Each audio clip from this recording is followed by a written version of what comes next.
sitting in your head. The vision is no good just in the back of your mind. And so you have to write the vision and make it plain. So for the vision is yet for an appointed time. See, it's yet for an appointed time. If God gives a vision, it's for an appointed time. If God gives a vision, we have to wait on it because it's for a certain time. See, God will always tell us what time is for, when is it for.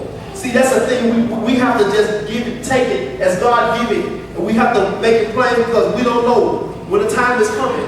See, when that appointed time comes, if we hadn't written it down, if we hadn't made it plain, when that appointed time comes, we'd be found not ready. We'd be found not ready for the vision to come forth. See, but at the end, it shall speak and not lie. See, it's going to speak and it's not going to lie. See, because we have went through the process. We have written it down and made it plain. And now when we get to this point, it's going to speak and not lie. Though it tarry, wait for it.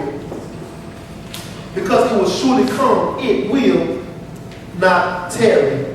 We got to wait for it. Not only the vision, your waiting is not in vain. When we have those visions, waiting for the vision is not in vain. And many of us have visions that, like I said, that we had in our youth. Visions, things that we set out to do because we didn't know what life was going to bring us. We didn't know the trials and tribulations we were going to go through.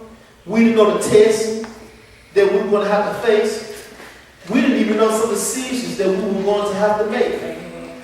And a lot of times coming from our youth, especially for us African Americans, I can say I'm African American. I can say this, a black man, because we may not be educated enough to or taught from our childhood how to bring forth a vision. I mean, because our parents may not have been as educated, and our grandparents may not have been as educated to teach you how to write your vision and make it plain. And so many times, and we might not be taught even how to make proper decisions. And so, or even how to make decisions, or the need to make decisions, because as we grow up, all of our decisions are made for us. Do this, don't do that, stop, get up, stand up, sit down. Every decision that we face is made for us. Our parents made all of our decisions, so when we become an adult, when life begins to face, we don't know how to make decisions. That's right. Because nobody taught us how to make decisions. And a lot of times that is where the vision can become blurred, and that's how we lose our vision, because all of us were young and we had bright vision in our youth. And we talked, I'm going to do this, I'm going to do that. We had the mind and the gumption to take on the whole world with our vision, with our sight, our foresight. We saw things, we saw great things that we wanted to do. Amen. So our waiting is not in vain. Not only are there may be visions or goals that we have that we may be waiting on. You know, some of us may be going through something. I know we all are in situations. And some of us may be in a situation that we've been in 5 years, 10 years, 15 years, 20 years, and we yet still waiting. Been praying and waiting.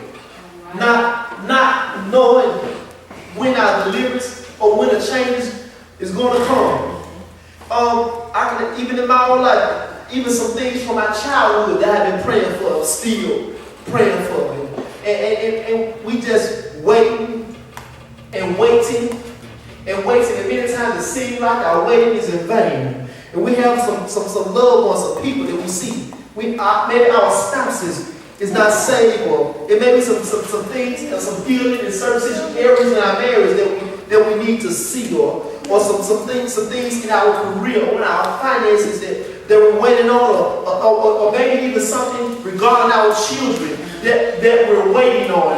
We're just waiting on a change, or even something that's even more personal with ourselves, a certain way of thinking, or a certain level of thinking, or you want to go past a certain thing that, it may be something in your life, or how you handle a certain thing, you know, or it's a certain thing or certain shortcoming of yours, and you've been trying to get past it, but it seems like you can't.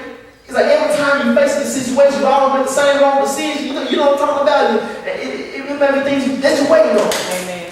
And so, but we all are waiting on something. Yeah. But our waiting is not in vain. Let's go to Isaiah. Come on, we'll go to Isaiah chapter 40. And see, we all waiting on something.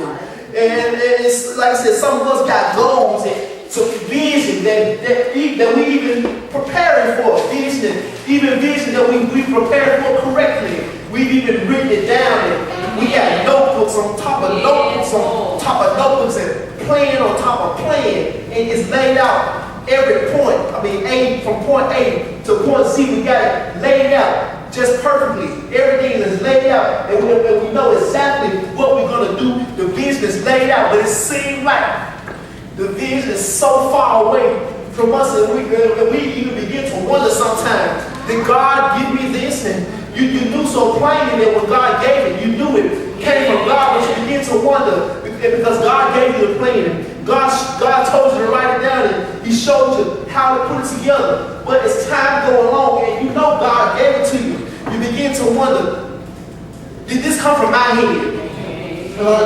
Is this something that I want to do? Or did God give it to me? God may not have given it to me because if God give it to me, because I believe that when God gives you something, it's going to be perfect. And I believe that when God gives you something, everything's going to be smooth. It seems like that when God gives you something, I shouldn't have no problems. And it's like when God tells me to do something, I should not have to face any opposition. That's what we think. We think that when God tells us to go a certain place, that we're just going to walk in and walk right out with no problem. We think when God tells us to go get something, we're just going to be able to go and get it and pick it up with no problem. And we think that when God put us on a journey, we think the journey is going to be on a smooth, straight pathway. That's what we think. But we have to learn how to wait. We have to learn how to wait on God. See, look, I'm reminded how in the Gospels, how God, Jesus Christ, and the disciples, they were with the multitude, and Jesus told the disciples, said, look, go and get on the boat and meet me on the other side of the lake. And so Jesus put the disciples on the boat, and so they thought that Jesus told us to go. Our master said, go, we're going to get on the boat, and we're going to go, and we're going to meet him on the other side of the lake. See, that's what we think. We think that when God tells us to do something, then when we set out to do it, everything gonna be smooth. But I have you know that when the disciples got in that boat, they began to journey to the other side of the lake. Here comes the old storm. The storm came across that lake, and the waves began to rock the boat, and the disciples they began to be very fearful. But Jesus told them, I'm gonna meet you on the other side. Yeah. See, Jesus knew the storm was coming. Yeah. And see, they were afraid. See, they forgot what Jesus said. All they knew was that they were in a storm. But Jesus said, I'm going to meet you on the other side. See, Jesus can't lie because he's God. And God, that's one thing that God cannot do. God cannot lie. He told them, I'm going to meet you on the other side. So what the disciples, what they should have known is where the storm is coming and the boat is rocking, and it looked like we're going to perish, but Jesus told us that he's going to meet us on the other side. So we know that we're going to make it to the other side. And even in our own lives, when God set us out to do something, he put us on a certain journey and give us vision. God speaks something to us, and he put something deep embedded and a burden on our heart for a certain thing. And God puts a burden on our heart for certain ministry. And we have to burden, a heavy burden for this ministry. And so we set out to do the ministry that God had given us. And God will even give us plan and outline of how to accomplish this ministry and what we need to do. So we look at that and say, well, God has given me everything I need. I understand everything that needs to be done. And even as we begin to walk out the ministry that God has given you, as we begin to